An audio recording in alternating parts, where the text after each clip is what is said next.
Bonjour à tous, je m'appelle donc Olivier Moreira, je suis à la tête des éditions Michel Lafon et j'ai le plaisir aujourd'hui d'animer cette table ronde qui est consacrée au modèle d'édition alternatif. Je voulais d'abord, avant de commencer, remercier Christian Reeves, parce qu'effectivement, ces analyses sur le marché du livre, ces analyses chiffrées, elles sont extrêmement précieuses pour avoir une connaissance du marché. Mais je pense aussi que comprendre un marché, c'est aussi interroger ses acteurs. C'est aussi se tourner vers des modèles alternatifs. Et quand je dis alternatif, je ne veux pas que dans votre tête, vous entendiez le mot marge. Moi, je pense au contraire, et je pense qu'on va en parler tous ensemble, que c'est des univers à part entière. Et l'édition québécoise, elle est riche, elle est extrêmement diversifiée. C'est de ça qu'on va parler aujourd'hui. Pour aborder ce sujet, moi j'ai le plaisir d'accueillir Hélène Auton, Marie Lamarre, Margot Mellet et Jess Roy. Et vous incarnez toutes les quatre différentes facettes de ces modèles d'édition alternatifs. Et j'aimerais, en même temps que je vous présente au public, essayer d'esquisser les contours de ce que sont ces modèles d'édition alternative. Et pour commencer, je me tourne vers Hélène Auton. Vous êtes directrice générale de la SODEP, la Société de développement des périodiques culturels québécois. Vous avez travaillé pour la Bibliothèque et les Archives nationales du Québec à la direction de la recherche et de l'édition. Et vous aviez occupé le poste d'administratif de la recherche du Centre de recherche universitaire sur la littérature et les cultures québécoises de l'UDEM. Et on sait que ces revues, elles occupent une place particulière dans l'histoire et dans la société québécoise, tout à la fois centrale, mais aussi en périphérie. Et j'aimerais vous entendre là-dessus, Hélène Auton. En fait, le Québec entretient une histoire très particulière avec ses revues culturelles. C'est un fait peu connu, que j'aime d'ailleurs souvent à répéter, c'est que la première presse imprimée est arrivée au Québec en 1764. La première revue culturelle a été faite en 1778. Et je ne parle pas d'une gazette là, où il y avait 2-3 mentions de la culture par-ci, par-là. C'était un périodique entièrement consacré à la littérature et à la critique littéraire. Elle s'appelait La Gazette du commerce et littéraire pour villes et districts de Montréal. Personne n'y a jamais parlé de commerce, si bien que dès l'édition suivante, elle a été baptisée La Gazette littéraire de Montréal. Elle est vraiment restée une base pour les périodiques de la suite. Ça fait donc, depuis ce temps-là, depuis 250 ans, que les revues accompagnent et ont toujours accompagné les grands bouleversements sociaux et les courants forts de l'histoire du Québec. J'ai pris des notes là, pour être vraiment cohérente dans ce que je dis. L'un des meilleurs exemples qu'on pourrait avoir, c'est le mouvement féministe, qui est né dans Québécoises debout, entre autres, qui est né dans Les Têtes de pioche. Le discours indépendantiste est né dans les revues, tout comme la plupart des avant-gardes littéraires et des avant-gardes artistiques. Nulle part ailleurs dans le monde, on ne retrouve ce type de relation à la revue culturelle. C'est vraiment une spécificité d'ici. Mais assez curieusement, malgré l'ancrage dans l'histoire, malgré l'ancrage dans le temps, c'est une très longue période, les revues culturelles restent considérées comme une forme d'édition alternative. On est un peu comme des vieux punks. Toujours underground, jamais mainstream, depuis plus de 2 siècles. Excellente introduction. On parlait de périodique et donc je me tourne vers Marie Lamarre. Vous êtes éditrice indépendante, vous avez enseigné au programme de 2e cycle en édition de l'Université de Sherbrooke et vous aviez participé en 2013 à la fondation des productions Somme Toute. Et à partir de 2015, vous avez assuré la direction littéraire de la maison Tête Première et vous avez fondé en 2021, et c'est l'objet aujourd'hui de votre présence ici, la revue Pavillon, petit peu différente, qui est une plateforme web qui diffuse des œuvres littéraires et essayistiques sous toute forme, surtout le feuilleton. Et j'aimerais vous demander tout d'abord, est-ce que Pavillon, c'est un espace alternatif ? Alternatif, oui. Je pense que oui, dans la manière où on conçoit autrement le champ éditorial. où les auteurs et les autrices peuvent concevoir autrement aussi un certain nombre de projets littéraires. Moi, j'aime aussi l'appellation innovation parce que je pense qu'on utilise des outils, les outils technologiques en l'occurrence, qui sont à notre disposition pour transformer ce milieu. On dit souvent Pavillon, qui a été fondé, Papillon, je l'entends souvent, hein, par ailleurs, c'est fondé avec Annabelle Moreau qui est ici aujourd'hui. Donc, une innovation, oui, mais aussi, moi, j'aime dire que c'est une pratique décloisonnante. Pavillon. À la fois pour nous, parce que ça nous permet de réfléchir à nouveau le modèle de rétribution aux auteurs, le modèle de distribution, puis que ça permet aussi, encore une fois, aux artistes de réfléchir à leur pratique, puisque donc Pavillon peut se coller à la forme du feuilleton. Hein. Ce sont des projets littéraires sériels auxquels les gens s'abonnent. Alors forcément, il y a un décloisonnement dans la forme. Alors, c'est un peu tout ça en même temps, je pense. Et je me tourne maintenant vers Margot Mellet. Vous êtes docteur en recherche-création en littérature de langue française et professeure adjointe au département des arts, langues et littérature de l'Université de Sherbrooke. Et dans le cadre de vos recherches, vous vous intéressez aux liens entre édition et culture numérique, aux pratiques d'écriture émergente en littérature, aux enjeux de reconnaissance des acteurs et actrices éditoriales dans les processus de production des connaissances en sciences humaines. Et j'aimerais que vous nous parliez de ces espaces alternatifs que vous croisez dans vos recherches, parce que vous balayez vraiment un spectre extrêmement large tout au long de vos recherches, et ceux qui retiennent peut-être plus particulièrement votre intérêt. Merci beaucoup déjà pour cette question. Alors, dans mes observations et mes recherches qui tiennent autant de la littérature numérique, mais aussi de la question de l'édition savante et l'édition savante numérique, ce que je remarque aussi, c'est pour la question de l'alternativité, c'est la recherche d'hybridité, ou en tout cas le travail d'une hybridité avec la prise en compte à la fois de culture, de processus, de pratiques qui tiennent de la culture de l'imprimé ou de la tradition de l'imprimé, et à la fois l'ouverture vers des pratiques, des fonctionnements qui rejoignent la culture numérique toujours en développement et toujours en émergence.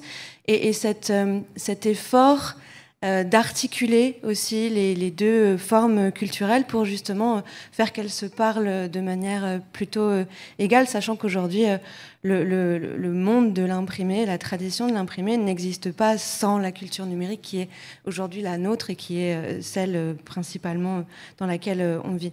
L'autre chose que je remarque par rapport à ces communautés d'édition savante numérique, c'est le développement de systèmes éditoriaux qui se font appeler aussi aujourd'hui des fabriques éditoriales, qui vont aller vers l'utilisation d'outils numériques qui ne sont pas forcément liés à des conventions ou des normes d'édition en sciences humaines. Alors je le dis aussi très honnêtement, je n'ai rien contre les suites Microsoft ou les PAO, mais il y a aussi des alternatives qui existent en termes de pratiques éditoriales et de publication.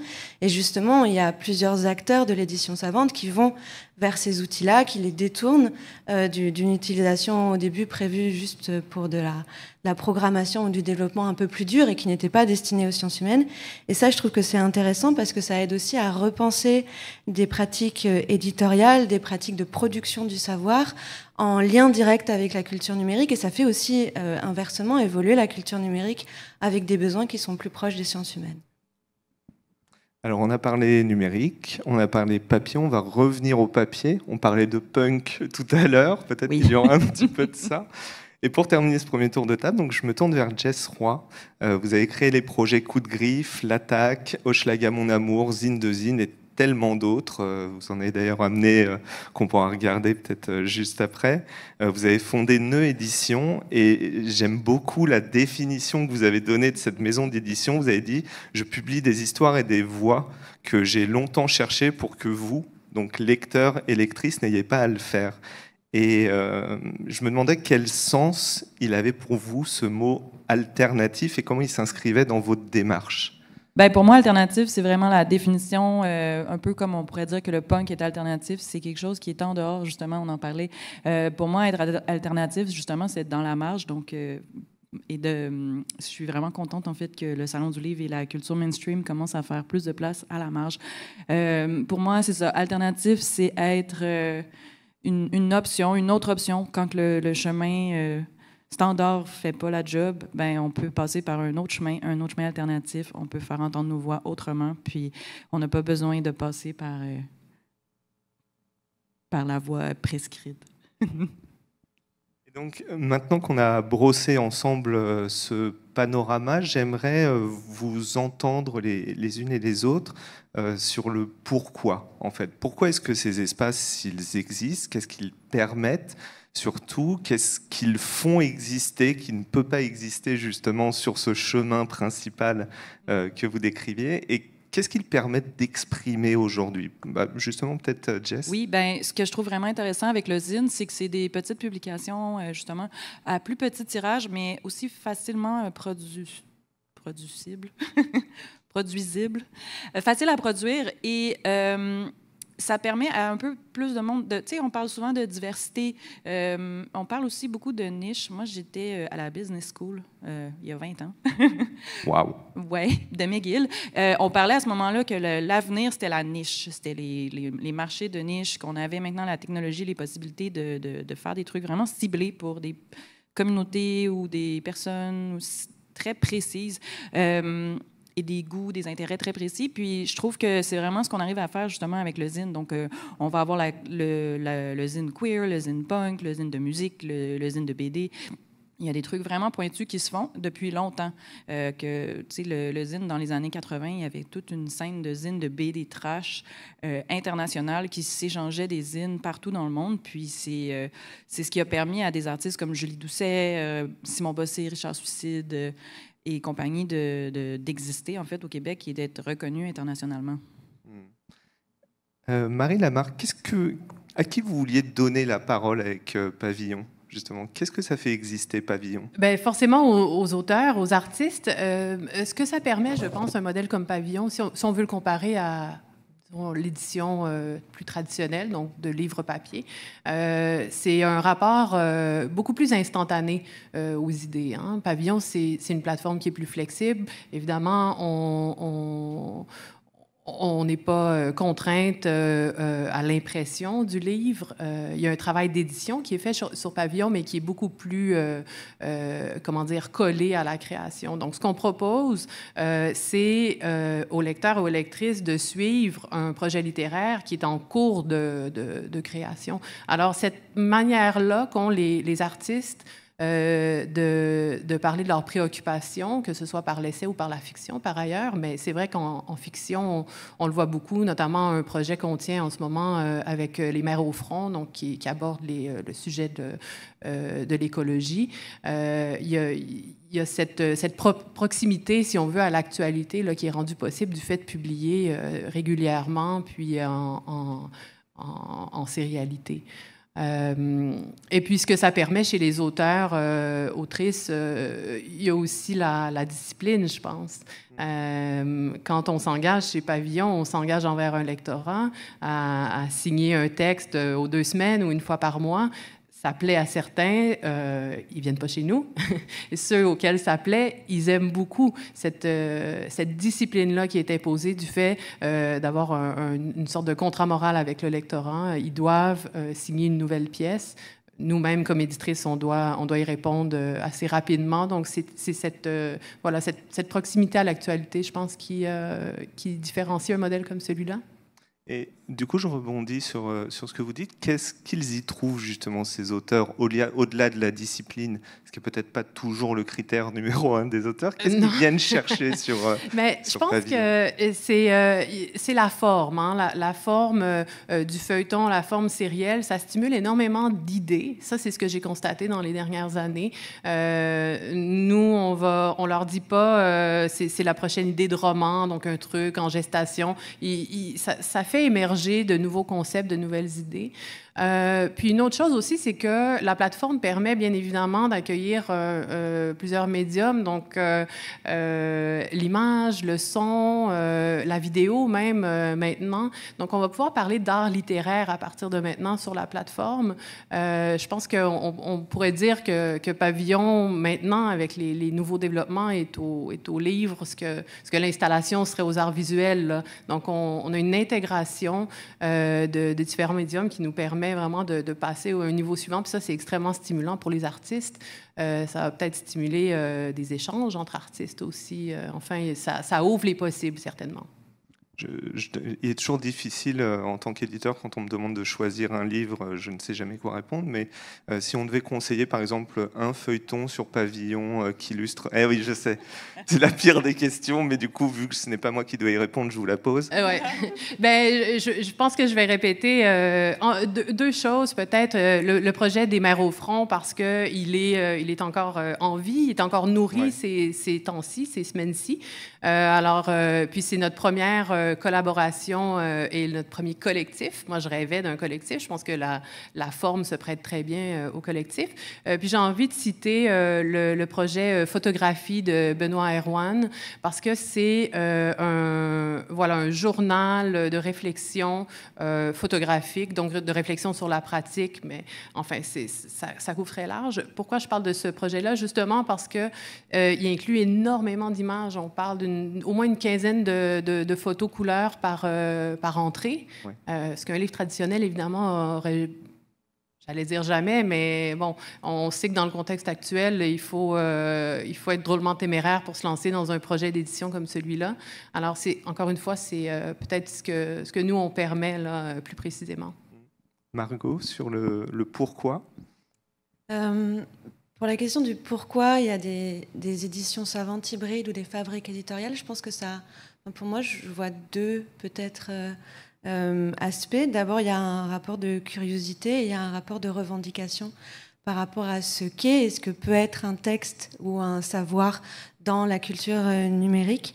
C'est pour ça que les éditeurs qui vont aller vers des formats, vers des outils alternatifs qui vont les faire bouger, ils vont développer de nouvelles expertises aussi éditoriales, une nouvelle vision de ce que peut être l'édition dans la culture numérique, un nouveau statut aussi. On parle beaucoup d'édition numérique, mais on pourrait aussi parler en tout cas d'éditeur, éditrice numérique, parce que c'est aussi un statut qui se développe, mine de rien. Et donc, il y a chez ces éditeurs et éditrices, il y a un besoin de comprendre et d'avoir la main, mais vraiment aussi physiquement, techniquement, épistémologiquement, de comprendre comment le texte va se structurer, qu'est-ce qui est en amont, quelle est la politique à laquelle ils adhèrent, est-ce qu'ils ont vraiment la liberté d'en faire ce qu'ils veulent, quelles sont les contraintes, les contreparties dans lesquelles ils rentrent, quel est le contrat en fait avec ces outils-là qui nous proposent de structurer le texte. Donc il y a aussi une revendication en termes de... Le texte, c'est notre matériel de travail. On doit comprendre comment il se structure, même dans des environnements qui nous semblent immatériels et qui ne le sont pas du tout en réalité. Avec aussi cette idée que plus on va avoir des alternatives en termes d'outils, de pratiques éditoriales, plus on va avoir aussi une possibilité de mieux représenter des discours, d'avoir une diversité et de porter aussi une culture beaucoup plus diverse et beaucoup plus riche par rapport à ça.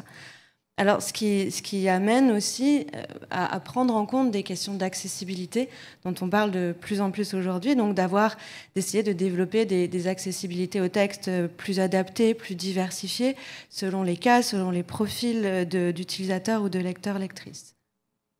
Et justement, si on veut un exemple, si on veut, peut-être parce que là, c'est vrai qu'on est dans des concepts extrêmement théoriques, si on veut se plonger dans une application concrète, est-ce que vous avez un exemple à nous donner ? Oui, alors il y en a plusieurs. Je pourrais déjà citer la collection Parcours numérique des PUM, qui propose plusieurs versions des textes qui sont publiés, avec aussi plusieurs modes d'accès, donc des versions numériques enrichies, c'est-à-dire que les essais qui sont publiés vont avoir des contenus multimédiaux, de l'indexation thématique, de l'indexation des auteurs, qui va aussi permettre une navigation différente, vont avoir embarqué aussi un outil d'annotation pour commenter le texte, mais pour aussi dialoguer au sein du texte en lui-même. Et puis, il va y avoir, en plus de cette version numérique enrichie gratuite, il va y avoir aussi une version papier, on va dire, plus traditionnelle, là, mise en vente. Et puis, en plus, une version PDF qui, là, se fait pour une lecture un peu plus statique. Donc, il y a plusieurs modes de lecture qui sont anticipés, plusieurs valorisations aussi économiques et modèles économiques selon les modes de lecture. Et tout ça se fait au travers et à l'aide d'un outil qui est de plus en plus utilisé pour l'édition savante, mais qui reste émergent, en tout cas pour la culture et la communauté des sciences humaines, qui est un protocole de versionnement qui s'appelle Git, qui peut paraître extrêmement brutal quand on rentre dans l'interface comme ça, mais qui en fait permet d'organiser un travail collaboratif autour de l'idée de version du texte. Ce qui est aussi extrêmement intéressant pour l'édition savante, l'édition critique aussi. Donc on enrichit finalement le livre, c'est un livre survitaminé, si on peut l'appeler comme ça, et puis du coup on accélère le développement du savoir. C'est finalement ça l'idée. Il y a ça, et il y a aussi cette idée que le processus de production même du texte et du discours scientifique est un espace de réflexion aussi scientifique au sein même, et qu'il faut pouvoir organiser ces espaces-là aussi pour qu'il y ait une collaboration et un échange entre les différents acteurs éditoriaux, les différents relecteurs et l'auteur en lui-même. Très bien. Hélène Othon, les revues, vous en avez déjà un petit peu parlé en parlant des différents mouvements, mais si on se met aujourd'hui, ces revues, pourquoi est-ce qu'elles existent? Qu'est-ce qu'elles permettent aussi de faire exister? Ce qui est intéressant avec les revues culturelles, en fait, ce que ça permet, et c'est assez unique, c'est que c'est d'abord un lieu collectif qui rassemble toutes sortes de voix, des voix multiples, autour d'un projet, que le projet soit social, artistique, politique. Et il laisse à ces voix-là une énorme latitude d'expression. C'est d'ailleurs la grande différence entre le magazine à grand tirage, par exemple, Ricardo, Châtelaine, Coup de pouce, et la revue culturelle, c'est que le magazine va avoir un comité de professionnels, de rédacteurs qui va être payé pour écrire tout le contenu d'une revue à chaque édition.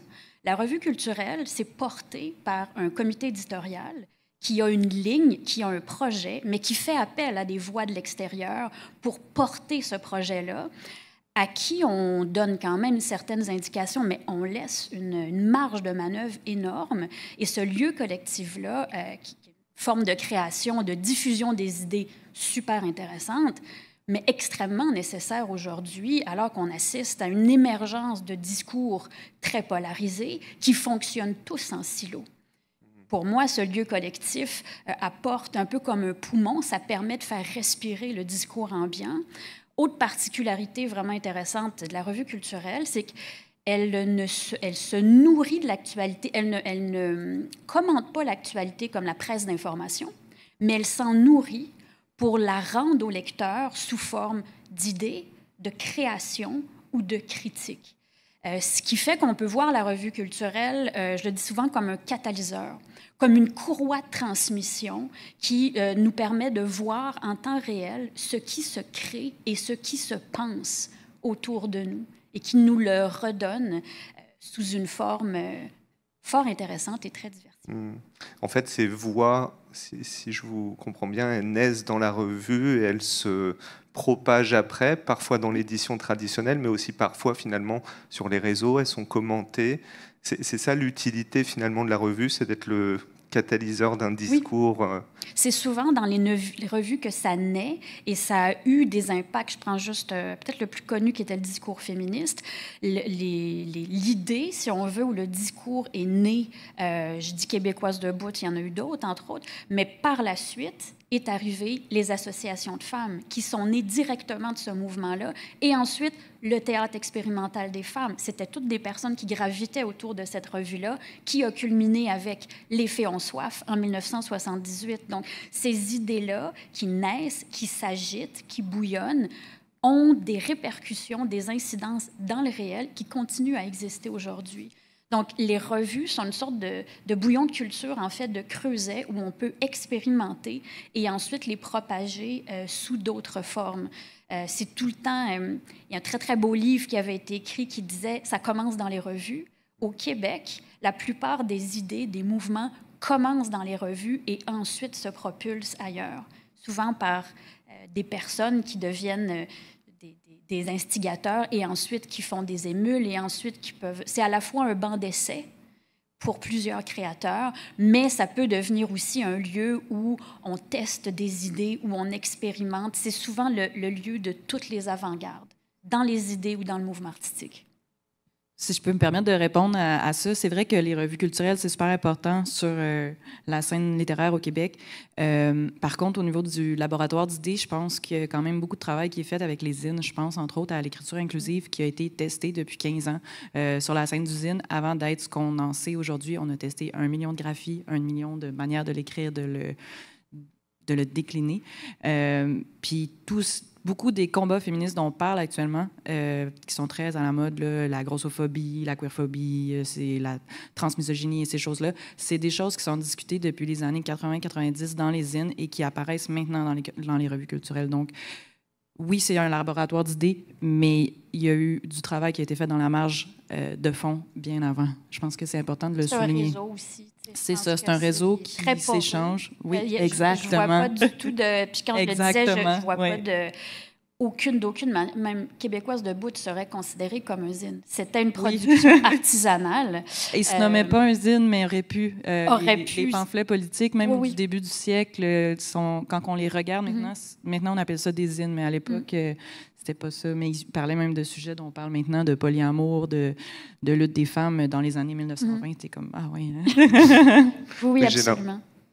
J'ai l'impression que c'est pas effectivement un chemin tout tracé de la voie naissante jusqu'à peut-être le mainstream, mais c'est plutôt finalement chacun choisit, chacun trouve un peu sa voie. Pour certains, ça va être le zine, pour certains la revue, pour certains aujourd'hui le web. Enfin, ces voies, elles trouvent finalement le chemin qu'elles peuvent pour exister. Mais juste avant qu'on passe à la prochaine question, je m'aperçois qu'on n'a pas vu ces beaux zines que tu nous as ramenés. Ah oui. Et j'entendais parler de pratiques artistiques, d'essais. Je pense qu'il faut les voir pour qu'on voit, qu'on se rende compte. Est-ce qu'on pourrait peut-être les faire circuler aussi pour que les... Oui, je peux les faire circuler après, il n'y a pas de problème. En fond, j'ai amené une petite sélection de zines qu'on a à l'espace zine, sauf celui-là, on ne l'a pas. C'est un zine que je veux lire aujourd'hui. C'est Making Friends with Zines, qui parle de communauté, de l'aspect communautaire, en fait, et de création de liens du zine, qu'on retrouve peut-être moins, moi, je trouve, au Salon du livre, où le livre est top-down, là, comme on dit. Donc, c'est quelqu'un qui écrit un livre pour un public spectateur, tandis que le zine, c'est une communauté par et pour. Donc, les gens produisent des zines, puis ils lisent des zines. Ça va back and forth entre les deux. Fait que celui-là, c'est sur ma liste de lecture. Je me suis fait recommander fortement. J'ai aussi amené certaines choses dont je voulais parler aujourd'hui, mais j'ai amené le zine de zine. Ça, c'est un zine qu'on fait dans la très grande tradition de l'époque où Internet n'existait pas. Et les gens magasinaient leurs zines avec des catalogues de zines où des recenseurs et des critiques faisaient une critique des zines qu'ils recevaient. Et c'est avec toutes les informations de contact pour pouvoir acheter les zines et se les procurer. À l'époque où, c'est ça, on ne pouvait pas faire ça sur Internet. C'était une correspondance de zines. J'ai amené le merle. Il y a débat au sein de l'équipe de Zine, à savoir si c'est un zine ou pas. Moi, je considère que c'est un zine, fait que je l'ai amené. J'ai amené cette édition-là en particulier parce qu'il y a un texte dedans à propos d'un zine qui s'appelle « Il fait chaud dans les culottes des filles » qui a été distribué dans les années 80-90, avant que l'accès à la santé sexuelle des femmes soit répandu. Ce zine-là a été diffusé à plus de 10 000 exemplaires Il fait chaud dans les culottes des filles, qui n'existe plus parce qu'il n'est pas à jour. Donc, l'autrice parle de son zine et de sa démarche dans cette publication-là. Donc, je l'ai amené parce que c'est super intéressant. Vous le feuilletterez. Oui, on peut faire circuler. Puis, j'ai amené celui-là, c'est une revue. Normalement, c'est une revue. Oui. Tu la connais. C'est validé, Hélène, c'est une revue. Non, mais c'est la version zine de cette revue-là. De Saturne. Donc, Saturne a voulu faire un numéro sur l'art et le capitalisme ou l'art et l'anarchie. C'est selon comment on interprète le thème. Ils m'ont demandé de le faire en format zine. Donc, je l'ai apporté. Puis, dedans, il y a une entrevue de moi qui est vraiment bonne. Elles ne sont pas toujours bonnes, mais celle-là était particulièrement bonne, fait que je suis fière de la partager. Qui explique la démarche de nos éditions, puis tout ça. Donc on a vu que ces espaces alternatifs, finalement, plus d'espace, c'est aussi plus de voix qui trouvent à s'exprimer, plus de voix émergentes. Et on arrive dans la partie un peu difficile de cette discussion parce que quand on dit alternatif, quand on dit marche, quand on dit tout ça, on entend aussi difficulté. C'est-à-dire c'est souvent des marchés eux aussi alternatifs, des espaces de diffusion alternatifs. Quand on en parlera, il y a des espaces de diffusion, ce qui est même pas toujours le cas. Et pour commencer, je voudrais repartir d'un article du Devoir du 14 septembre dernier qui s'intitulait, le titre est assez transparent, « Revue au bord du vide ». Et vous disiez, Hélène Othon, les conditions des travailleurs culturels se dégradent, certaines revues pensent à fermer. Les revues sont des organismes vivants, elles vivent, elles changent, elles meurent. Je ne dis pas de faire des trucs qui seraient plus pertinents, mais là on parle de coupe à des revues qui performent. C'est quoi les difficultés aujourd'hui pour les revues, Hélène Othon? Bien, évidemment, les enjeux que j'évoquais ne sont pas propres aux revues culturelles, on s'entend. Ça touche présentement tout le milieu culturel en raison des coupes de financement qui ont été réalisées par le gouvernement actuel. Qui, selon moi, c'est une situation qui est catastrophique, là, je pèse mes mots, mais quand on s'engage dans un modèle alternatif, on fait face à des difficultés qui sont plus grandes. La première, c'est de ne pas avoir accès aux lieux de diffusion et de distribution reconnus et consacrés, ou d'y avoir accès, mais pas vraiment sous la forme qui répond à nos besoins véritables. Dans le cas des revues culturelles, on est pris entre les livres et la presse à grand tirage, qui sont deux infrastructures très performantes, très reconnues, mais dans lesquelles, jusqu'à tout récemment, les revues ne trouvaient absolument pas leur place. Donc, ça a changé, mais tout de même, il faut réussir à s'adapter avec le fait qu'on n'est pas vraiment un livre, puis on n'est pas vraiment non plus un magazine à grand tirage. Concrètement, ce que ça veut dire, c'est qu'il y a des régions entières au Québec qui n'ont pas vu de revue culturelle sur les tablettes de leurs magasins depuis 30 à 40 ans. Pourquoi? Parce qu'elles n'étaient pas considérées comme assez rentables pour y être envoyées. De manière très prosaïque, c'est quelque chose qu'on m'avait dit, c'est qu'une revue envoyée ne couvre pas le coût du gaz. Donc, dans les faits, on a concentré la distribution, la diffusion souvent dans les grandes métropoles, Montréal, puis plusieurs régions du Québec ne l'ont pas vu.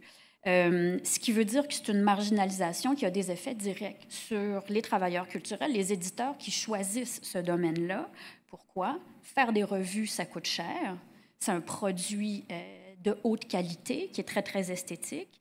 Quand tu résistes au système en place, c'est dur de rayonner et ton financement est directement à la hauteur de ton rayonnement.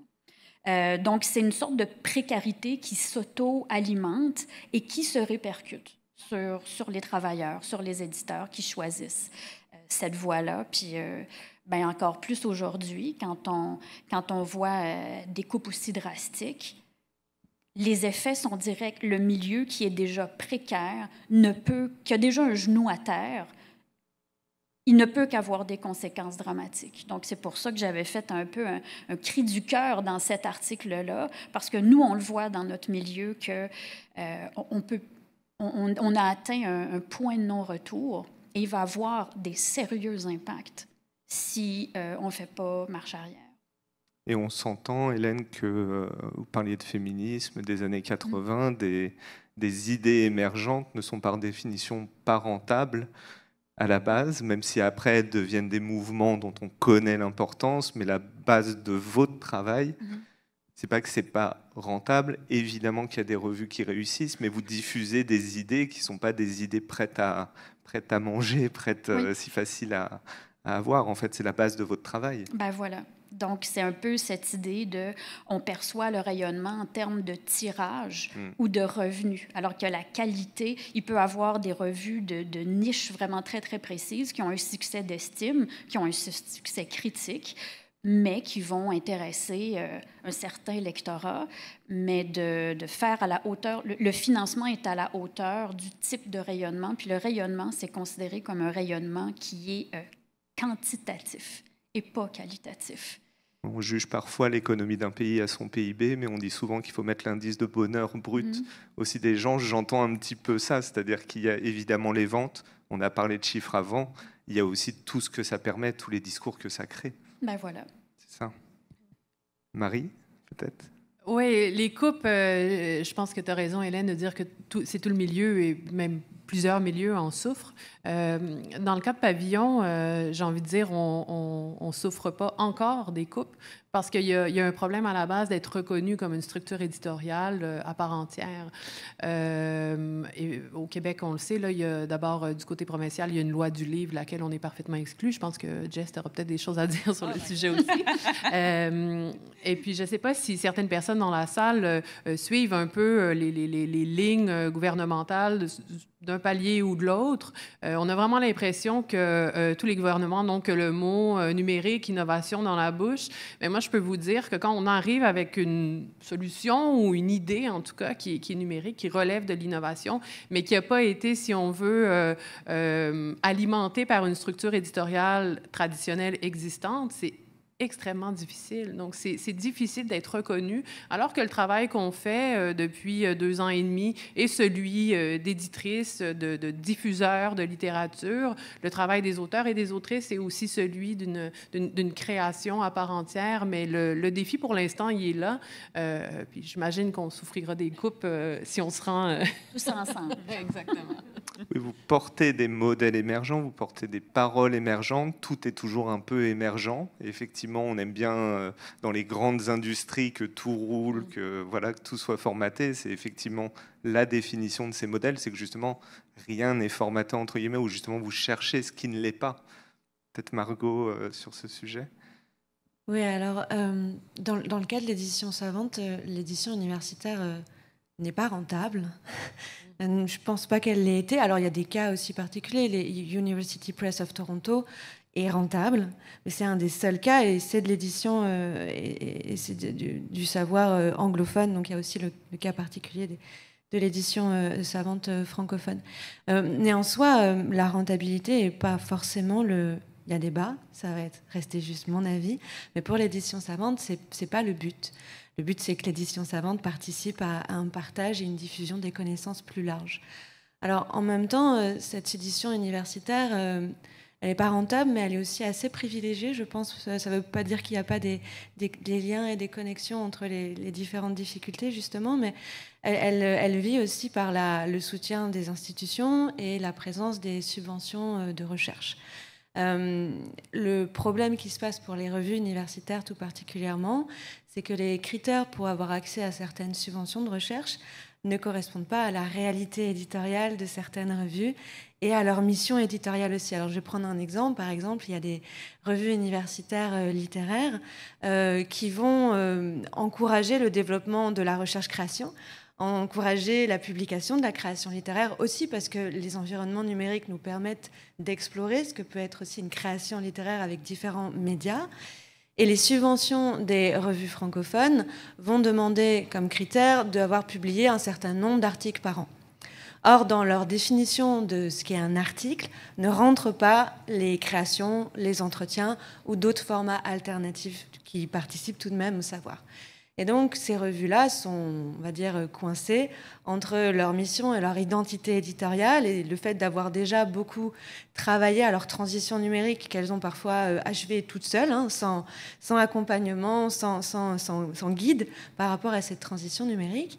Elles sont donc coincées entre une activité éditoriale et des convictions et une philosophie d'exploration des formats et des critères pour avoir un financement, une rentabilité et une existence qui ne correspondent pas. Donc, il y a toujours, ce qu'on voit, c'est qu'il y a, on va dire, un compromis qui est fait entre il nous faut publier des articles, parce que c'est ça qu'on nous demande, et comme ça, on aura le financement pour pouvoir, pendant une année au moins, explorer d'autres choses et ne pas faire que des articles et pas que ce sur modèle scientifique-là. Alors, un propos différent, un modèle atypique. des contraintes de rentabilité qui ne sont pas l'objectif. Si je me tourne vers vous, Jess, je pense que vous cochez toutes les cases avec le zine de ce qui ne va pas, finalement. Oui, mais nous on n'est pas, on fait pas partie de l'industrie du livre. Ils veulent, la loi du livre nous inclut pas. Hein? C'est sûr que les institutions, moi je trouve là, qu'ils sont vraiment lentes à reconnaître l'innovation, le changement, à s'adapter. On parle beaucoup de, c'est quoi le mot à la mode là, l'agilité. Ils ne sont pas très agiles. Par contre, le zine, c'est complètement ailleurs. Le zine, c'est quelque chose qui est communautaire. Ça va être, c'est plutôt comme perçu comme une lettre à un ami. C'est quelque chose qui manque dans ta vie, puis tu es comme... Il n'y a personne qui l'a fait, ça. Puis moi, j'en ai besoin, puis je ne dois pas être la seule, je vais le faire. Puis des fois, il y a 5 personnes qui en ont besoin, puis des fois, il y en a 1000. On ne sait jamais. J'en ai un zine, j'en ai imprimé 1000. Wow. Mais... on n'a pas cet objectif-là de rentabilité. C'est pas notre carrière, il n'y a pas personne qui fait une carrière avec. Fait que donc, on a complètement une autre manière d'aborder le truc. Donc, le zine, la fin de semaine dernière, c'était Exposine, puis il y avait des gens qui me disaient, moi, je fais des zines, puis les gens me demandent, est-ce que c'est rentable? Mais dans le fond, c'est mon hobby, puis contrairement au hobby de d'autres personnes, moi, ça me coûte rien, mon hobby. Je fais un zine, ça me coûte 5$ faire mon zine, mais je le vends 5$, puis un hobby gratuit, tu sais. Par contre, c'est ça. Puis au niveau de la diffusion, normalement, on chiale bien gros là-dessus qu'on est mal diffusé puis qu'on n'a pas de visibilité. Mais là, cette semaine, j'ai 2 conférences ici au Salon Pro. J'ai un kiosque au Salon du Livre. On a eu je sais pas combien d'articles dans les journaux, des grands médias. Fait que là, je peux pas trop me plaindre. Je pense que ça montre juste l'importance de structures comme le Salon du Livre, de structures associatives qui, justement, mettent en avant ces paroles-là. Je crois que vous vouliez réagir. Non ? Ok, très bien. Oui, mais... Toujours. Et justement, parce qu'on a parlé de difficultés, moi, je voudrais rebondir sur un point que vous venez de mentionner. Vous avez dit, et ça m'a beaucoup touché, parfois, certains zines existent pour 5 personnes. Je trouve ça extrêmement fort parce qu'on a tous déjà ressenti ça dans une lecture, qu'on était peut-être 5 à ressentir ça, mais qu'au moins on le ressentait.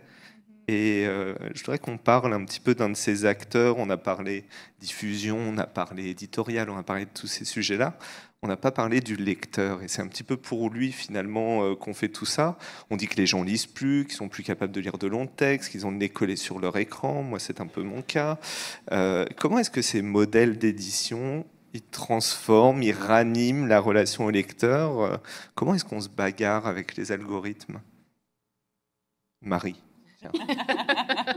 Les algorithmes, je ne serais peut-être pas la bonne personne pour parler de ça, mais sur la question de l'écran, je trouve ça intéressant parce que, Pavillon, c'est sur l'écran.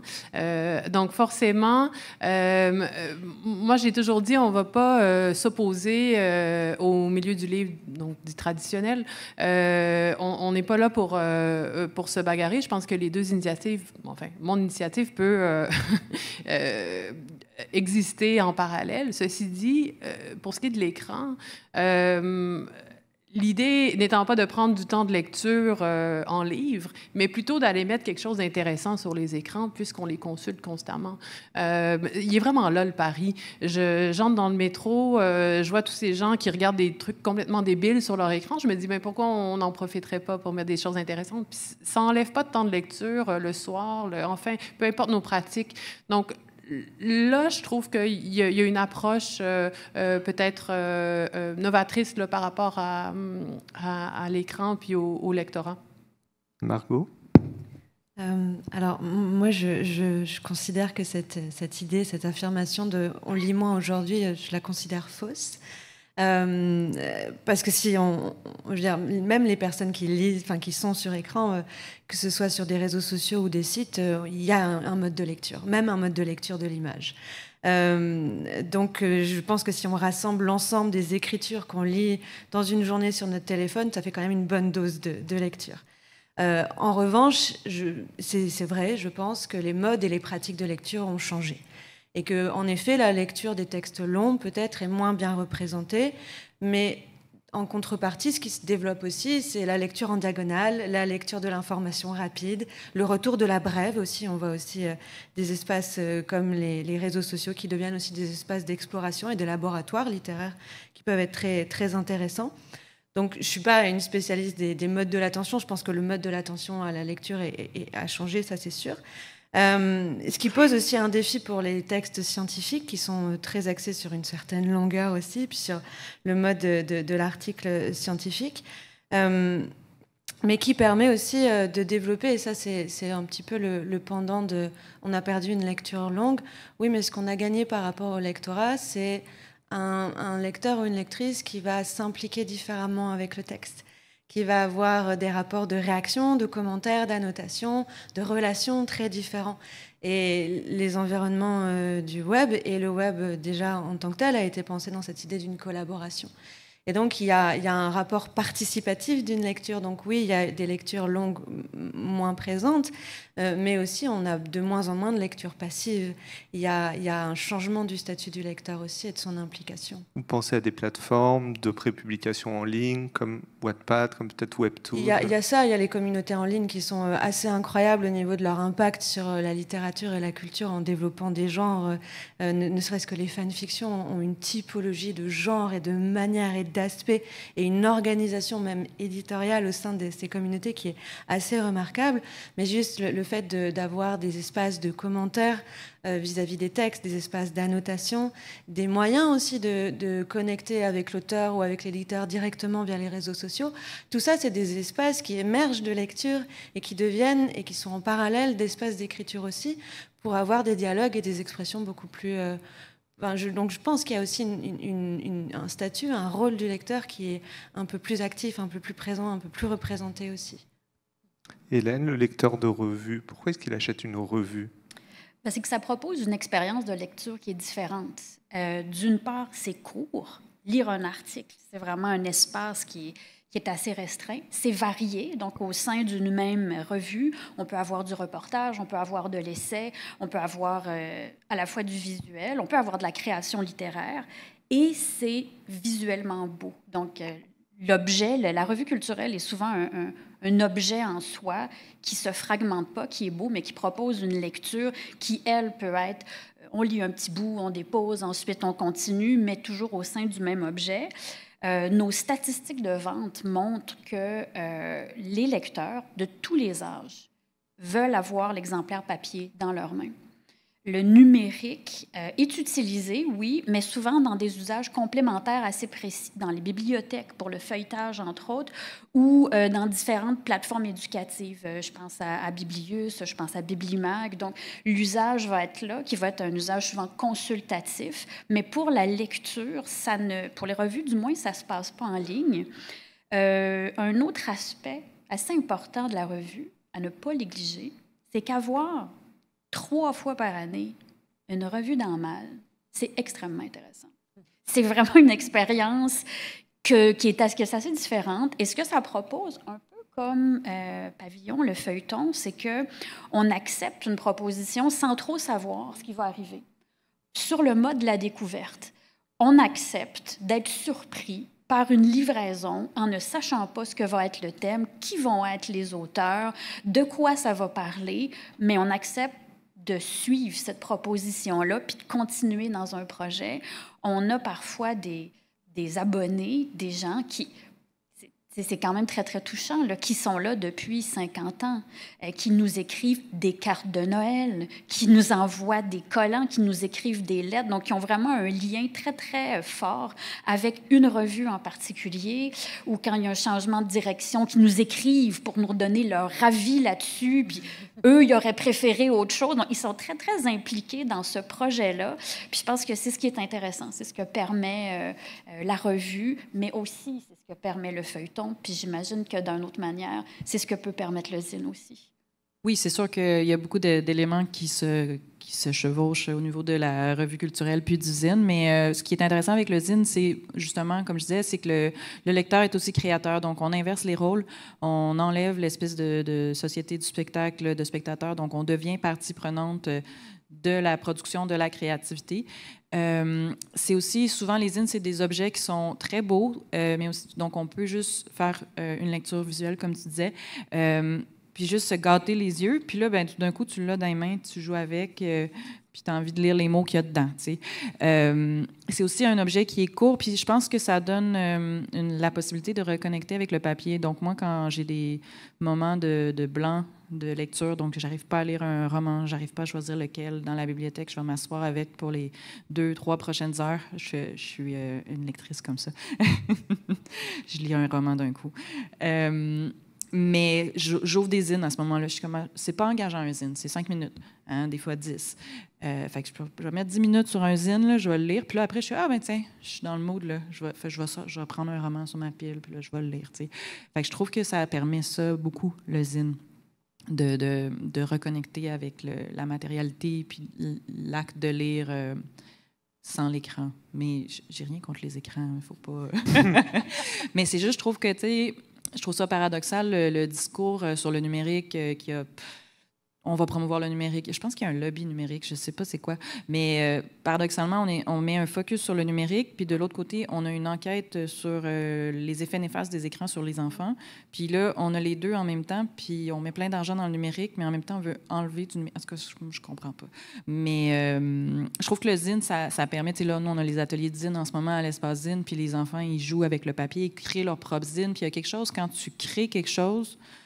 C'est quand tu crées de l'art, un objet, c'est comme quand tu fais de la musique, ben tu ne vas pas écouter la musique de la même manière si tu sais jouer d'un instrument que si tu ne sais pas jouer. Fait que c'est la même chose. Tu ne vas pas lire un livre de la même manière si tu sais comment ça se fait, un livre. Si tu en as essayé d'en faire un, d'en écrire un, puis là, tu lis celui d'un auteur reconnu avec l'expérience, puis là, c'est 3 fois plus magique, tu sais. Eh bien, écoutez, on a eu beaucoup de participation. Peut-être qu'on peut se tourner vers le public et prendre quelques questions, si on a 5 minutes. Elle a dit, eh bien, exactement. Excuse-moi. Allô. Alors, est-ce qu'il y a des questions? Il y a 5 minutes de questions. Moi, j'aimerais commencer par quelque chose, parce que je vois que... Excusez-moi, du coup, dans mon expérience de mes 15 ans dans l'édition, et c'est d'ailleurs un sujet que je vais traiter dans mon livre sur le marketing et la commercialisation du livre, moment publicité, voilà, parenthèse. En fait, je trouve que tout revient à la notion d'expérience. Et en fait, ce qui est beau, et ce que j'entends dans tout ce que vous avez dit, c'est qu'on revienne à une version comme le zine, plus matérielle, qu'on utilise justement du numérique pour justement une expérience qui peut être participative, par exemple, ou même une expérience de praticité, dans un sens ou dans un autre. Finalement, est-ce que tous ces modèles d'édition-là sont pas faits pour enrichir encore l'expérience des lecteurs, puis leur plaisir, du coup? Ben, j'oserais même dire que c'est notre devoir d'explorer, d'expérimenter avec les outils qui sont à notre disposition. Peut-être c'est plus clair dans le numérique, mais en fonction des tendances de ce qui se fait. Puis on a aussi le devoir de soutenir l'exploration et l'expérimentation des artistes avec lesquels on travaille. Je pense que la base du travail est là, assurément. Ben moi, je pense que justement, tu sais, de travailler avec les 5 sens, les 8 sens, je ne sais plus, on en a combien. C'est important, tu sais, dans le fond, je pense que c'est plus suffisant d'avoir une bonne histoire. Il faut aussi avoir un bon contenant pour accueillir cette histoire-là. Souvent, qui va nourrir l'histoire aussi, puis son sens. Moi, je pense en fait que cette notion d'expérience, elle est beaucoup moins cloisonnée qu'on pourrait l'imaginer. C'est pour ça que quand tout à l'heure je parlais des réseaux, c'est qu'on a des auteurs, des créateurs qui vont passer d'une forme à l'autre de manière très fluide. Et dans l'écosystème, on va souvent aimer les lois, les choses normées, ce qui rentre dans des cases. Mais le lecteur, tout comme le créateur, va choisir la voie qui lui convient. Puis dans notre milieu à nous, c'est beaucoup plus poreux, c'est beaucoup plus collaboratif. Il y a beaucoup plus de va-et-vient que, je dirais, le milieu normatif essaye de nous dire, tu es dans cette case-là, puis sinon, tu es dans cette case-là, puis sinon, tu n'es rien, tu tombes entre les deux. Mais l'expérience ne se nourrit pas de ces normes-là. Elle résiste à ça, puis je pense qu'il faut qu'on continue à créer de nouvelles formes d'expérience qui sont hybrides, qui ne rentrent pas dans les cases. Pour l'expérience du lecteur. D'ailleurs, on a une table ronde cet après-midi sur l'intersection entre les zines et les périodiques. On vous invite à venir. C'est fort intéressant. Oui. Je pense que... Question. Je réponds Pardon, juste. Margot. Non, parce que si je pouvais juste ajouter quelque chose, je pense que l'expérience et le soutien culturel et le fait, en tant qu'éditeur, éditrice, d'avoir la sensation de participer à un discours et à un changement culturel, c'est hyper important. Mais je pense qu'on a aussi nous-mêmes beaucoup de fun à éditer des textes, à les structurer, à les bricoler aussi, parce que ce dont je parlais, les fabriques éditoriales numériques, c'est ça aussi. Hein. C'est bidouiller du code, c'est voir qu'il marche pas et c'est essayer de comprendre. Et puis parfois il marche et on n'essaye même pas de comprendre, on se dit juste on est heureux qu'il marche. Donc il y a aussi ce plaisir-là de bricoler avec l'objet. Bonjour, merci, c'est super intéressant. Je me demandais juste parce que, bon, moi, je suis Isabelle Godelabille, je travaille à la BTLF, donc dans les données, et je sais que pour les périodiques culturels, l'ajout de l'ISBN a aidé beaucoup la diffusion. Alors, je me demandais pour les zines, est-ce que c'est quelque chose qui a été réfléchi? Est-ce que le désir s'est dressé dans la marge, que je peux comprendre tout à fait? Voilà. Ça dépend beaucoup. Ça dépend de chaque créateur, de l'intention. C'est sûr que comme il y a des sujets difficiles qui sont discutés dans les zines et que les gens veulent garder quand même dans un milieu plus clos tant qu'ils n'ont pas atteint une conclusion dans les débats. Puis il y a plein d'autres raisons. Il y a des gens qui ne savent juste pas c'est quoi un ISBN. Ça reste artisanal. Il y a de plus en plus de gens, on voit de plus en plus de gens qui mettent des ISBN dans les zines. Au niveau de la distribution puis de la diffusion, ça ne change pas grand-chose. Malheureusement, les libraires vont pas... si on n'est pas vendu par un diffuseur ou par un vendeur au libraire, il y a trop de livres. Il y en a trop. Ben, il y en a trop. Je recommence. Il n'y en a pas trop, il y en a vraiment beaucoup. Fait qu'ils vont souvent passer à côté. Le ISBN, c'est pas ça qui va faire une différence. Mais je suppose que tu as vu dans les zines que j'ai fait tourner, ils ont des ISBN. Hein? Ah, OK. Mais je pense qu'il y en a 2 qui ont des numéros ISBN. Parce que j'ai ma maison d'édition, fait que là, j'ai commencé à mettre des ISBN dans les zines que je veux diffuser plus pour qu'ils soient catalogués et archivés. Mais ça dépend d'une personne à l'autre. Il y en a qui sont vraiment contents d'avoir la reconnaissance de l'institution, des Archives nationales, d'être archivés à la BANQ. Pour certaines personnes, c'est vraiment un achievement. Puis il y en a d'autres qui ne veulent pas. Là, fait quand ils passent en avant, ils font, comme la BANQ est à Exposine pour prendre les archives, puis quand ils passent en avant de la table, ils font un petit détour. Mais c'est vraiment du cas par cas. Mais pour la BTLF, on pourra en reparler, mais je pense pas que ça fait une différence. D'autres questions? Oui?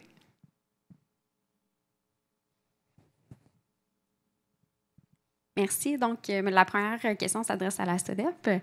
Est-ce que c'est possible d'avoir quelques exemples? Je sais qu'il y a une cinquantaine de revues qui sont membres à la SODEP, mais quelques exemples, ils ont toutes leurs niches différentes, mais quelques exemples de revues là, qu'on peut retrouver à la SODEP.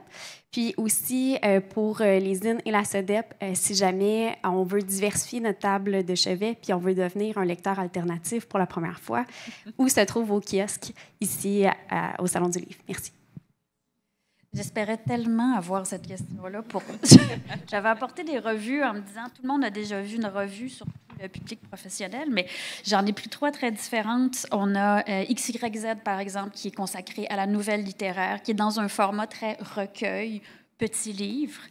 J'ai apporté Estuaire, qui est une revue de création aussi, mais quand je parlais d'un visuel qui est très, très beau, où vraiment il y a un... Je ne veux pas trop les foirer, là, mais qui a vraiment un... Ouais. Merci. Où on voit à l'intérieur que c'est très, très aéré, c'est très épuré. Il y a un rapport graphique qui est super intéressant. Un de nos derniers venus, le 30, qui est la revue faite journaliste, en fait, qui sort une fois par année, où, je dirais, les journalistes se font plaisir et font des reportages qui ne sont pas commandés avec aucune... en fait, ils se font plaisir. C'est souvent... c'est très edgy, c'est très intéressant, c'est très fouillé. Et ça fonctionne très, très bien. Et ça, on parle vraiment plus d'une revue idée sociale, de l'information, mais par le biais de la culture. Donc, je dirais que c'est des 3 grands créneaux qu'on peut avoir. Nous sommes au kiosque 114. Venez. Et vous? Ah oui. Non. Attends, je vais prendre le mien. On est au kiosque 428 à l'Espace Zine, dans le milieu, proche de Radio-Can. Voilà. Une petite dernière, parce qu'on est en retard. Alors,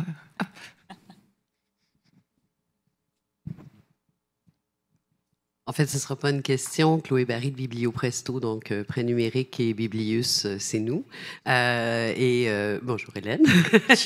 Et donc, dans les moyens de découvrabilité, de diffusion, de façon de rejoindre le public, je vous invite à vous retrouver sur Prêt numérique et Biblius. Vous n'avez pas d'ISBN, ce n'est pas un problème.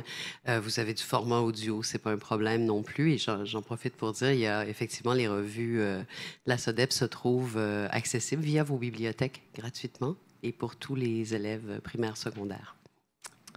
Eh bien, merci pour ce mot de la fin.